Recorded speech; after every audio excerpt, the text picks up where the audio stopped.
Assalamualaikum warahmatullahi wabarakatuh. Hai anak-anak, apa kabar? Semoga dalam keadaan sehat walafiat ya.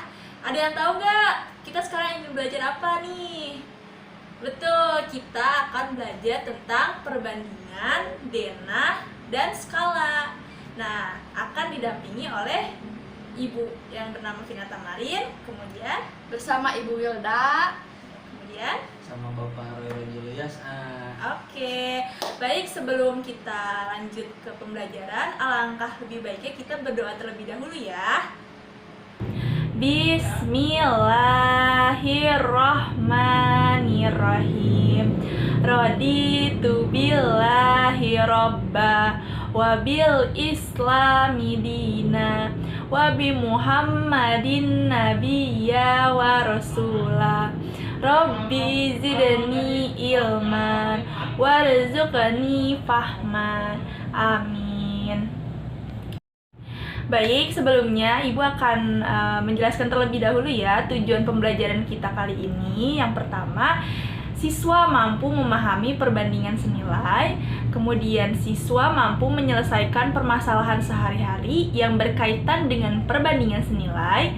Kemudian siswa mampu menjelaskan skala melalui denah. Dan yang terakhir, siswa mampu menyelesaikan permasalahan sehari-hari yang berkaitan dengan skala pada denah. Oke, lanjut ya, kita belajar dengan Ibu Bapak Guru.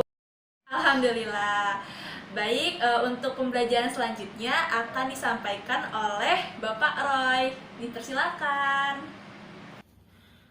Oke, baik, selamat pagi anak-anak. Semoga kalian selalu sehat dan tetap semangat dalam belajar.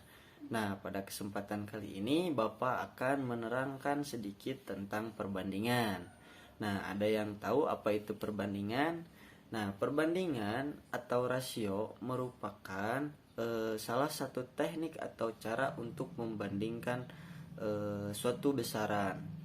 Nah, supaya kita dapat lebih mulai memahami materi perbandingan tersebut, kita langsung saja mengamati cerita berikut ini. Nah, Siti membuat 1 gelas jus jeruk dan Ibu membuat 5 gelas jus jeruk yang sama. Bagaimana caranya agar rasa masing-masing jus jeruk sama? Siti hanya membuat 1 gelas jus jeruk, Ibu membuat 5 gelas jus jeruk sekaligus. Nah, dalam hal ini kita dapat ambil kesimpulan bahwa perbandingan antara Siti dan Ibu adalah 5:1. Selanjutnya, nah, lihatlah kupu-kupu terbang di atas pohon yang sedang berbunga. Setiap kupu-kupu membawa bilangan pecahan yang nilainya sama dengan bilangan pecahan di pohon. Nah, mari kita pasangkan dengan menuliskan huruf pada titik-titik di pohon. Nah, untuk ini kita caranya begini. Nah, misal ada 7/14. Nah, kita sederhanakan 7 bagi 7 sama dengan 1, 14 bagi kita menyederhanakan dengan menyamakan pembagiannya. Misal 7/14. Nah, 7 bagi 7 sama dengan 1, 14 bagi 7 sama dengan 2. Nah, yang selanjutnya ada 15/40, kita bagi 5. Nah, 15 dibagi 5 sama dengan 3, 40 dibagi 5 sama dengan 8. Nah, yang selanjutnya ada 6/9. Nah, 6 dibagi 3 sama dengan 2 dan 9 dibagi 3 sama dengan 3. Nah, selanjutnya ada 24/30. Nah, apakah kalian ada yang mau mencobanya? Oke, berapa? Nah, betul, 4/5. Nah, mengapa demikian? Karena 24 dibagi 6 sama dengan 4. 30 dibagi 6 sama dengan 5. Nah, selanjutnya ada 4/24. Nah, ini tuh hampir sama juga ya kayak yang sebelumnya. Nah, yang 4 dibagi 4 sama dengan 1. 24 dibagi 4 sama dengan 6. Nah, terus ada 12 per 14.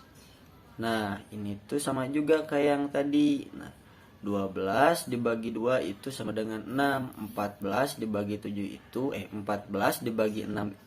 Astagfirullah, maaf ya. 14 dibagi 2 itu sama dengan 7. Nah, harus kalian ketahui bahwa pecahan senilai itu adalah perbandingan senilai yang sama dengan pecahan senilai. Contoh, 1/2 sama dengan 2/4. Nah, agar kalian cepat memahaminya, mari kita melakukan mengerjakan contoh soal.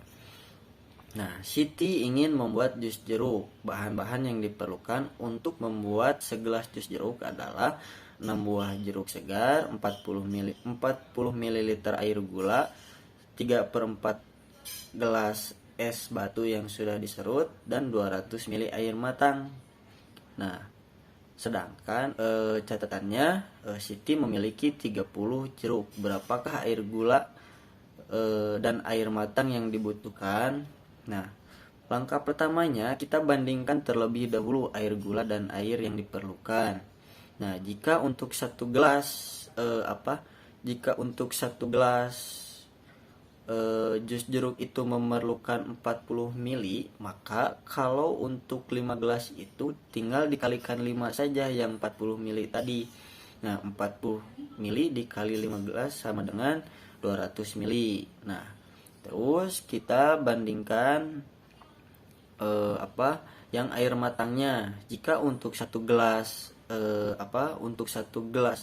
jus jeruk itu memerlukan 200 ml air matang, maka 5 gelas itu perlu berapa mili air matang. Nah, tinggal dikalikan lagi 200 ml kali 5.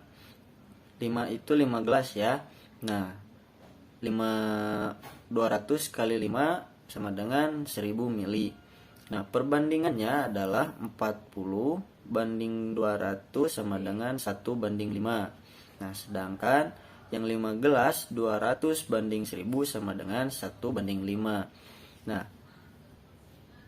oke, lanjut. Kita lanjut ke contoh soal berikutnya. Nah, permasalahannya Siti, Dayu, dan Beni membeli buku tulis. Buku-buku mereka dibungkus menjadi satu. Perbandingan buku Siti, Dayu, dan Beni adalah 2/3/5. Jumlah buku mereka adalah 60 eksemplar. Berapa banyak buku mereka masing-masing? Nah, bagilah petak-petak di bawah ini untuk menunjukkan perbandingan di atas. Isilah petak-petak di bawah ini dengan banyaknya buku. Setiap petak diisi sama banyak. Nah, tentukan buku untuk setiap anak. Nah, kita kerjakan. Nah, pertama, Siti itu tadi perbandingan antara Siti, Dayu, dan Beni itu 2/3/5. Nah, yang 2 untuk Siti, yang 2 petak untuk Siti, 3 petak untuk Dayu, dan 5 petak untuk Beni. Nah, sekarang tinggal diselesaikan. Nah, perbandingan buku Dayu dan Siti tadi itu adalah 2/3/5. Nah, masing-masing petak terdapat 6 buku. Nah, kita masukkan saja. Nah, misal banyaknya buku Siti adalah, tadi kan Siti itu punya 2 petak. Nah, tinggal dimasukkan tadi yang masing-masing petaknya kan ada 6 buku tuh. Nah, berarti banyak buku Siti adalah 2 dikali 6 sama dengan 12 buku. Nah, begitupun Dayu dan Beni. Nah, banyak buku Dayu adalah, tadi kan Dayu memiliki 3 petak. Nah, sedangkan per petaknya Dayu itu sama juga 6 buku. Nah, berarti tinggal 3 dikali 6 sama dengan 18 buku. Nah, terus banyaknya buku Beni adalah, tadi kan udah kelihatan tuh 5 petak yang punya Beni. Nah, tinggal dikali 6 tiap petaknya, berarti Beni memiliki 30 buku. Nah, sekarang kita lanjut ke perbandingan senilai. Nah, sebelumnya apakah ada yang ditanyakan untuk materi yang barusan? Jika ada, nanti kita bahas bareng-bareng ya. Oke, kita lanjut ke perbandingan senilai. Nah, supaya kita cepat memahaminya, kita langsung saja menuju ke latihan. Nah, Siti membuat 1 gelas jus jeruk membutuhkan 6 buah jus jeruk. 6 buah jeruk. Berapa buah jeruk yang dibutuhkan Siti untuk membuat 3 gelas jus jeruk? Permasalahan ini dapat dibuat dalam bentuk tabel ya. Nah, tabelnya seperti ini. Nah, 1 jus jeruk itu sama dengan 6 buah jeruk. Nah, berarti kalau 2 gelas jus jeruk itu sama dengan 12 buah jeruk. Nah, jika 3 gelas jus jeruk sama dengan 18. Ya, tinggal dikalikan saja setiap kelipatannya ya. Nah, tadi kan satu gelas itu sama dengan 6 buah jeruk.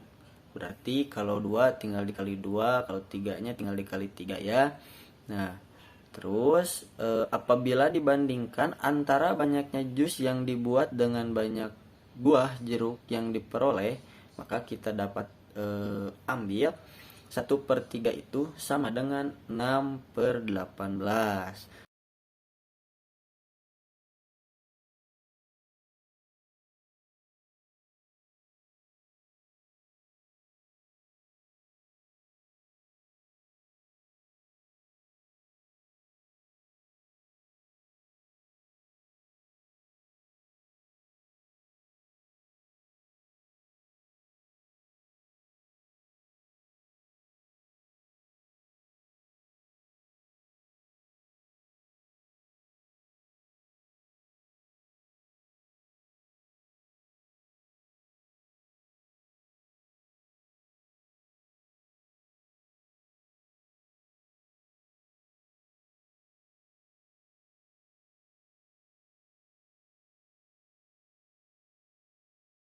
Perbandingan di atas disebut perbandingan senilai anak-anak karena perbandingan senilai dapat diformulasikan sebagai berikut.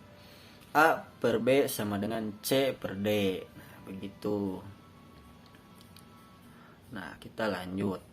Nah, perbandingan itu sendiri merupakan teknik atau cara dalam membandingkan dua besaran.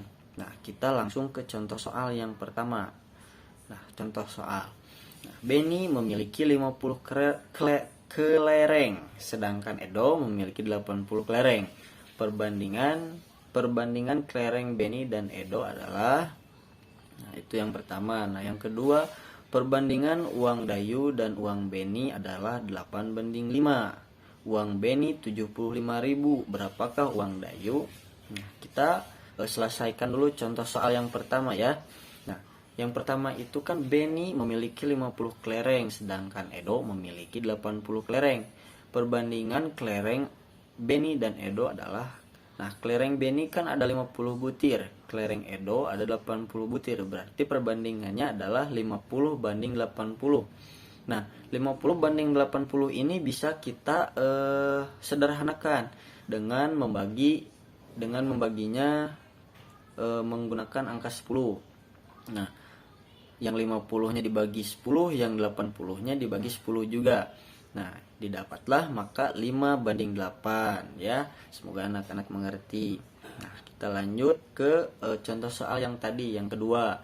Nah, perbandingan uang Dayu dan dengan uang Beni adalah 8:5. Uang Beni adalah 75.000. Berapakah uang Dayu? Nah, untuk menyelesaikan ini sebenarnya cukup mudah ya teman-teman. Nah, kita caranya begini. Kan tadi perbandingan antara uang Beni dan uang Dayu adalah 8:5.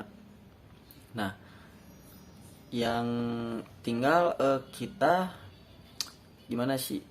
Tinggal kita kalikan saja 8/5 dikali 75.000. Nah, hasil yang didapat itu adalah 8 dikali 75 dibagi 5. Nah, hasil yang didapat itu adalah 120.000. Maka uang Dayu adalah 120.000, sedangkan uang Beni adalah 75.000. Nah, oke. Lanjut ke pembahasan selanjutnya. Nah, sekarang mari kita pasangkan perbandingan nomor 1 sampai dengan huruf. Pasangkanlah perbandingan dari nomor 1 sampai 5 dengan huruf yang sama. Yang pertama ada 102 banding 18, 262 banding 34, 255 banding 35, 138 banding 69, 170 banding 17. Nah, kita pasangkan dengan kunci-kunci yang sudah ada. Nah, untuk penyelesaiannya seperti ini teman-teman, cara menyelesaikannya. Nah, 102 banding 18 itu harus kita sederhanakan. Nah, cara menyederhanakannya itu dengan cara masing-masing dibagi 2. Nah, maka didapat 102 dibagi 2 sama dengan 51, 18 dibagi 2 sama dengan 9. Maka perbandingan hasil penyederhanaan dari perbandingan 102 banding 18 itu adalah 51 banding 9. Nah, terus ada yang 262 banding 34. Nah, ini juga sama, harus disederhanakan. Nah, masing-masing itu dibagi 2 juga. Nah, yang pertama ada 262 dibagi 2, yang kedua ada 34 dibagi 2. Nah, 262 dibagi 2 itu adalah 131. Nah, sedangkan 34 dibagi 2 itu sama dengan 17. Maka perbandingannya, hasil dari penyederhanaan perbandingan tersebut adalah 131 banding 17. Nah, terus yang 255 banding 35. Nah, ini juga cara menyederhanakannya masih tetap sama, yaitu masing-masing dibagi 5. Nah, 255 dibagi 5 dan 35 dibagi 5. Nah, berarti 255 dibagi 5 itu sama dengan 51 ya. Dan 35 dibagi 5 itu sama dengan 7. Berarti hasil yang didapat adalah 51 banding 7. Nah, yang selanjutnya ada 138 banding 69. Nah, ini juga sama teman-teman. Kita membandingkannya, menyederhanakannya dengan cara membagi penyebut dan pembaginya. Nah, yang pertama ada 138 banding 69. Nah, masing-masing dibagi 69 untuk mempermudah penyederhanaannya. Nah, 138 dibagi 69 itu adalah 2, dan 69 dibagi 69 adalah 1. Maka penyederhanaan dari perbandingan tersebut adalah 2 banding 1. Nah, yang nomor 5 juga sama, 170 banding 17. Nah, masing-masing dibagi 17 biar mudah. Maka 170 dibagi 17 adalah 17, dan 17 dibagi 17 adalah 1. Maka hasil yang didapat adalah 10 banding 1. Nah, mungkin hanya itu yang dapat Bapak sampaikan pada materi kali ini, supaya teman-teman dapat mudah mencerna dan memahaminya. Teman-teman harus banyak membaca dan berlatih. Nah, Allahumma muwaffiq ila aqwamit thoriq. Assalamualaikum warahmatullahi wabarakatuh. Baik, masih semangat gak nih teman-teman? Nah, langsung aja ya kita lanjut ke materi selanjutnya tentang denah yang akan disampaikan langsung oleh Ibu Wilda. Dipersilakan. Baik, terima kasih Ibu Pina dan terima kasih juga kepada Bapak Ro yang sudah menjelaskan dan memaparkan tentang materi perbandingan.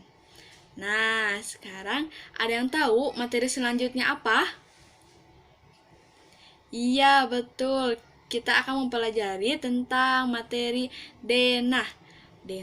Materi denah dan arah mata angin. Ibu, denah itu apa sih? Dan juga arah mata angin itu apa? Nah, sebelum sebelum kita masuk ke materi, Ibu ada cerita terlebih dahulu. Simak baik-baik ya anak-anak. Nah, pada pagi hari Farah itu akan pergi menuju sekolah. Nah, tapi Farah belum mengetahui lokasi sekolah berada di mana. Nah, anak-anak, kita bantu Parah yuk dengan menentukan rute perjalanan dari rumah Parah menuju sekolah melalui Denah. Oke anak-anak, sebelum kita membantu Parah menentukan rute perjalanannya dari rumah ke sekolah, kita pahami dulu ya apa itu denah dan apa itu arah mata angin. Nah, pengertian denah yaitu denah atau peta merupakan gambaran yang menunjukkan keadaan suatu tempat atau wilayah tertentu pada bidang datar. Nah, anak-anak bisa lihat ya di sini ada contoh gambar dari denah. Nah, dalam denah ada Jalan Dahlia, Jalan Melati, Jalan Mawar. Nah, termasuk ada rumah-rumahnya juga seperti rumah Parah, rumah Dito, terus ada bangunan yang lainnya. Sesudah kita memahami denah, kita juga harus memahami apa itu arah mata angin untuk menentukan rute perjalanan. Nah, di sini arah mata angin merupakan petunjuk atau pedoman untuk menentukan satu arah mata angin. Nah, arah mata angin itu di situ ada timur, barat, utara, selatan, timur laut, barat daya, dan tenggara. Bagaimana anak-anak? Sudah memahami apa itu denah dan apa itu arah mata angin? Alhamdulillah. Nah, sesudah memahami denah dan arah mata angin, kita bisa membantu Parah dengan menentukan rute perjalanannya dari rumah Parah ke sekolah. Nah, di situ ada membaca denah sederhana ya terlebih dahulu. Ini anak-anak ya, itu ada gambar denah dan arah mata angin. Nah, di situ juga dalamnya ada rumah Parah. Lihat yang tanda merah itu, di situ ada rumah Parah. Nah, membaca denah sederhana ini kita harus menggunakan arah mata angin. Anak-anak bisa dilihat ya tanda panahnya. Nah, sebelah utara rumah Parah ada stadion. Nah, setelah itu lihat ya arah panahnya. Di sebelah barat rumah Parah ada mall. Iya. Yang selanjutnya, sebelah barat daya rumah Parah ada, lihat ya tanda panahnya, yaitu ada masjid. Jadi, sebelah utara rumah Parah ada stadion, sebelah barat rumah Parah ada mall, sebelah barat daya rumah Parah ada masjid. Nah, gimana anak-anak? Membaca denah sederhana itu tidak susah kan? Nah, sekarang kita ada di tahap terakhir untuk membantu Parah menentukan rute perjalanannya. Nah, di sini anak-anak bisa lihat ya, ada denah dan juga arah mata angin. Nah, menentukan rute perjalanan ini kita harus menggunakan arah mata angin dan jalan yang dilalui. Di dalam denah itu ada nama 3 jalan. Pertama ada Jalan Mawar, Jalan Melati, dan Jalan Dahlia. Nah, di dalam soal cerita itu Parah ingin pergi menuju sekolah. Jadi kita berawal dari rumah Parah terlebih dahulu. Lihat tanda panahnya dari rumah Parah. Nah, jadi ke utara melalui Jalan Mawar. Nah, di situ ya ada ya nama dari jalannya Jalan Mawar. Jadi ke utara melalui Jalan Mawar. Nah, setelah itu ke jalan ke barat melewati jalan Melati. Nah, jadi berawal dari rumah Parah akan pergi ke sekolah itu, kita melalui ke utara melalui jalan Mawar, dan ke barat melalui jalan Melati. Nah, setelah itu Parah menjumpai sekolahnya. Nah, gimana anak-anak? Sudah mengerti? Ya, alhamdulillah anak-anak juga sudah membantu Parah dengan menentukan rute perjalanannya dari rumah Parah sampai ke sekolah. Nah, setelah kita membantu Parah dengan menentukan rute perjalanan dari rumah Parah ke sekolah, nah di sini Ibu juga ada soal cerita selanjutnya. Simak ya anak-anak. Nah, Dito ingin pergi menuju ke bank. Nah, jadi tuliskan rute dari rumah Dito menuju ke bank. Gunakan arah mata angin dan jalan yang dilalui. Seperti sebelumnya ya, kita harus membaca denah sederhana terlebih dahulu. Nah, bisa dilihat ya tanda panahnya. Di sebelah timur rumah Dito ada stadion. Selanjutnya di sebelah selatan rumah Dito ada mall. Nah, anak-anak lihat ya tanda panahnya. Nah, setelah itu di sebelah barat rumah Dito ada perpustakaan.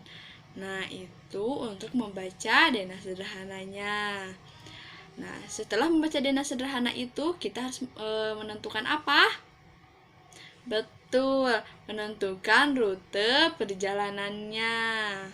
Nah, jadi kita harus menentukan rute perjalanannya dari rumah Dito menuju ke bank.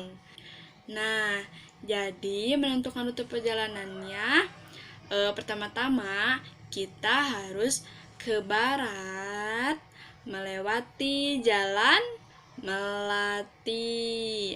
Nah, setelah jalan Melati, kita ke selatan melewati jalan Dahlia. Nah, setelah itu Dito menjumpai bangunan banknya. Jadi ke barat melewati jalan Melati, ke selatan melewati jalan Dahlia. Nah, Dito sudah menjumpai sebuah bank. Bagaimana anak-anak? Apakah sudah paham materi tentang membaca denah sederhana dan menentukan rute perjalanan? Nah, selanjutnya kita masuk ke dalam pembahasan posisi benda dan titik pada bidang koordinat. Letak suatu tempat dapat digambarkan dalam petak yang bersusun dalam baris dan kolom yang disebut sebagai bidang koordinat. Nah, ini seperti denah yang tadi ya, tapi di sini itu denahnya digambarkan dalam petak yang bersusun dalam baris dan kolom. Ya, nah itu juga yang disebut dengan bidang koordinat. Ya, yang pertama itu ada sebuah bangunan rumah sakit. Anak-anak bisa dilihat ya, yang di tanda kotak merah. Nah, perhatikan di situ ada bangunan rumah sakit. Nah, dan perhatikan juga arah panahnya. Nah, bangunan rumah sakit ini terletak di koordinat A. Nah, yang pertama, rumah sakit terletak di koordinat A dan terletak di koordinat 4. Nah, gitu. Perhatikan anak-anak, tanda panahnya. Jadi, rumah sakit terletak di koordinat A, 4. Untuk selanjutnya, kita ke bangunan mall. Nah, mall ini terletak di koordinat C. Perhatikan tanda panahnya. Setelah itu, mall terletak di koordinat 2. Jadi, mall terletak di koordinat C, 2. Nah, untuk selanjutnya, perhatikan ya bangunan masjid. Nah, perhatikan ya anak-anak, dan perhatikan tanda panahnya juga. Nah, masjid ini terletak di koordinat D dan terletak di koordinat 1. Nah, jadi masjid terletak di koordinat D, 1. Nah, gimana anak-anak ya? Perhatikan tanda panahnya. Nah, setelah itu yang terakhir ada rumah Farah. Nah, rumah Farah ini terletak di koordinat F. Nah, setelah F dan terletak di koordinat 2. Nah, jadi rumah Farah terletak di koordinat F, 2. Nah, begitu ya anak-anak cara menentukan bangunan rumah koordinatnya. Nah, anak-anak, untuk selanjutnya lihat ya, perhatikan ini ada sebuah gambar di pinggir ibu. Nah, itu dinamakan koordinat kartesius. Letak suatu benda atau titik juga dapat digambarkan pada koordinat kartesius. Penulisannya menggunakan pasangan terurut XY, di mana X merupakan sumbu mendatar, ya bisa juga disebut absis, dan Y merupakan sumbu tegak yang disebut juga ordinat. Oke anak-anak, perhatikan ya dalam koordinat kartesius. Nah, di koordinat kartesius itu ada titik A, B, C, dan D. Nah, ada itu huruf X. Nah, huruf X ini itu tadi sumbu apa? Betul, sumbu mendatar atau disebut dengan absis. Nah, ada yang di atasnya yaitu sumbu Y. Nah, sumbu Y itu apa anak-anak? Betul, sumbu Y itu sumbu tegak yang disebut dengan ordinat. Perhatikan ya anak-anak pada titik A, dan perhatikan juga pada garis yang berwarna merah. Nah, pada titik A ini, pada titik A ke sumbu Y sejajar dengan positif 4. Nah, pada titik A ke sumbu X sejajar dengan positif 4. Sama ya, berarti jadi titik A 4,4. Nah, setelah itu pada titik B, perhatikan titik B dan perhatikan juga garis yang berwarna merah. Titik B kepada sumbu X ya sejajarnya ke negatif 4. Nah, kalau titik B ke sumbu Y sejajarnya dengan positif 4. Nah, jadi B negatif 4,4. Setelah itu pada titik C. Nah, pada titik C ini pada titik C ke sumbu X yaitu sejajar dengan negatif 4. Nah, pada sumbu Y juga C sejajar dengan negatif 4. Jadi titik C yaitu negatif 4, negatif 4. Nah, dan yang terakhir ada titik D. Nah, perhatikan ya anak-anak, titik D-nya dan garis berwarna merahnya. Pada titik D ini, pada titik D ke sumbu Y sejajar dengan negatif 4. Pada titik D kepada sumbu X sejajar dengan positif 4. Nah, jadi titik D yaitu negatif sejajar dengan negatif 4,4. Nah, begitu ya anak-anak cara kita menentukan koordinat kartesius. Nah, bisa dilihat lagi ini ada koordinat kartesius di samping ibu yang telah dihubungkan antara titik A, titik B, titik C, dan D itu sudah dihubungkan. Kalau anak-anak bisa dilihat ya baik-baik. Nah, jadi keempat titik ini tuh dihubungkan itu seperti bentuk apa ya? Ada yang bisa nggak? Seperti bentuk bangun datar apa? Betul, seperti bangun datar persegi. Jadi jika keempat titik dihubungkan akan terbentuk bangun datar persegi. Bagaimana? Sangat mudah kan mempelajari materi ini, dan semoga mudah dipahami. Anak-anak semuanya sangat berantusias. Gimana anak-anak? Masih semangat? Alhamdulillah. Demi menambah kesemangatan kita tepuk semangat dulu yuk bersama ibu dan bapak guru. Yuk, tepuk semangat. Oi, oi. Oi, oi.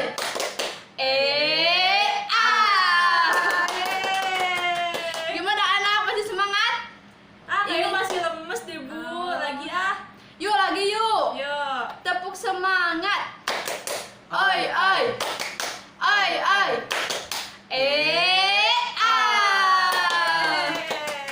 Nah, kita lanjut ke materi ya. Untuk materi yang terakhir akan dijelaskan oleh Ibu Vina. Silakan Ibu Vina. Yuk. Baik, dilanjut ya. Sekarang dengan Ibu akan membahas tentang skala. Di sini ada yang pernah dengar belum tentang skala? Oh, belum. Oke. Jadi, skala adalah perbandingan antara jarak pada gambar dengan jarak sebenarnya. Bu, kasih contoh dong, Bu. Kita dalam kehidupan sehari-hari itu ketika menghitung skala tuh yang kayak gimana? Oke, yang pertama contohnya seperti ada di dalam peta. Ketika kita melihat peta, misalkan jarak dari Jakarta ke Bekasi itu dalam peta itu paling cuma sesenti gitu. Tapi jarak sebenarnya ketika kita praktik langsung naik motor nih ya, misalkan ibu naik motor dari Bekasi ke Jakarta, wah ternyata ada 11 km ya gitu. Nah, di situ bisa terjawab bahwa skala adalah perbandingan antara jarak pada gambar yang ada di peta, misalkan 1 cm, dengan jarak sebenarnya, yaitu 11 km yang tadi Ibu bilang. Oke, lanjut ya. Perhatikan gambar berikut. Nah, di sini tuh ada rumah sakit, perpustakaan, rumah dito, stadion, sekolah, bank, mall, masjid, terus rumah Farah. Nah, perhatiin ya. Oke, lanjut ya. Kemudian ada cara mencari skala pada gambar tersebut. Nah, tadi kan ada gambar. Nah, di sini kita mencari skala. Contoh, kita mencari tinggi rumah sakit. Tadi ada rumah sakit ya. Nah, pada gambar itu 9 cm. Nah, misalkan di gambar petanya itu tuh tingginya 9 cm. Ternyata ketika ibu deketin gitu, ternyata panjangnya 6 meter, tingginya tuh 6 meter tingginya. Wah, tinggi ya 6 meter. Nah, ketika di sentimeterin, 6 meter itu 600 meter. Jadi skalanya itu 1:100. Kenapa sih Bu kok jadi 1:100 gitu? Oke, nanti akan Ibu jelasin di slide selanjutnya ya. Kemudian sama ya, jarak rumah ke sekolah. Jarak dari rumah ke sekolah itu 2 cm di peta nih Bu. Ternyata pas kita samperin langsung jarak rumah ke sekolah itu ternyata 2 kilometer, Bu. Jauh ya? Iya, jauh. Nah, ternyata skalanya itu 1:100.000. Langsung aja ya, ini hanya sebatas contoh. Kita bahas di slide selanjutnya. Oke, kita lanjut ya. Di sini keterangan dari penjelasan dari gambar dan tabel tadi di slide sebelumnya. Yaitu yang pertama tinggi rumah sakit. Kan tadi kan tinggi pada gambarnya itu 6 ya, 6 cm. Nah, tinggi sebenarnya itu 600 cm.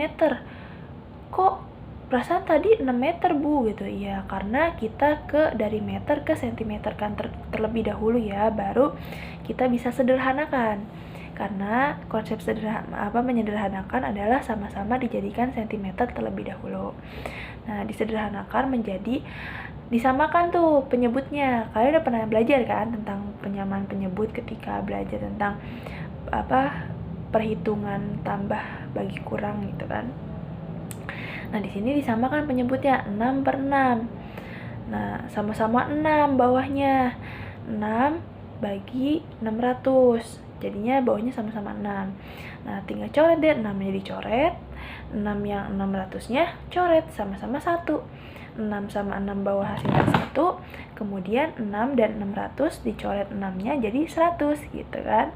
Jadi hasilnya 1/100. Nah, di dalam konsep skala itu kita tidak boleh bilangnya 1/100, tapi 1/100. Oke, lanjut ya. Sama seperti contoh yang kedua nih, jarak rumah ke sekolah 2 dibagi 200.000. Nah, tadi kan di gambarnya itu kan 2 cm kan. Nah, jarak aslinya itu 2 km. Nah, di sini tuh disentimeterkan terlebih dahulu. Jadi 200.000. Nah, disederhanakan sama ya caranya kayak tadi, sama-sama disamakan penyebutnya. Nah, sama selanjutnya juga mengikuti konsepnya, sama-sama disederhanakan. Sebelumnya itu disentimeterkan terlebih dahulu, baru habis itu disederhanakan gitu ya. Oke, langsung kita bahas ya mengenai rumus. Kalian udah paham kan maksud ibu seperti apa?